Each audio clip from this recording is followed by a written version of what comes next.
Japan worker killed in Fukushima nuclear plant accident. The Japanese worker has died at the crippled Fukushima Daiichi nuclear plant after falling into a water tank.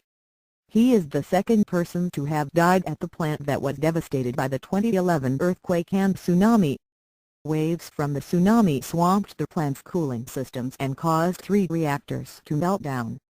Nearly 7,000 workers remain at the plant and are trying to stabilize it as well as contain large quantities of toxic water. The incident follows the report that more workers were injured at the plant compared to the previous year. The meltdowns at the plant resulted in the contamination of the surrounding area, forcing the compulsory evacuation of 80,000 residents. Most remain unable to go home.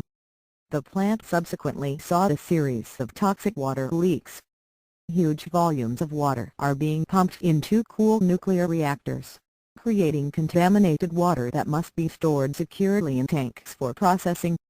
On Tuesday, the unnamed worker in his 50s died after he fell into the 10-high 33-foot water tank, which was empty at the time.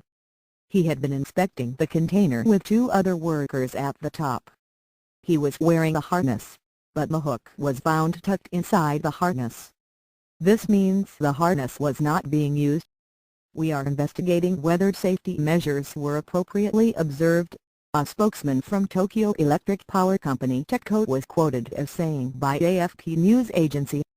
In March 2014, the worker died after he was buried in rubble while digging at the site. TEPCO officials revealed earlier this month that the number of workers injured at the plant for this fiscal year ending in March had already far exceeded the figure for the previous fiscal year.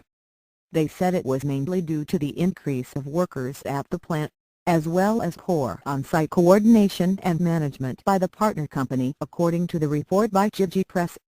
It stated that 39 workers were injured and 1 became ill between April and November 2014, compared to 23 injured workers, including 1 who eventually died, in the whole of the previous fiscal year.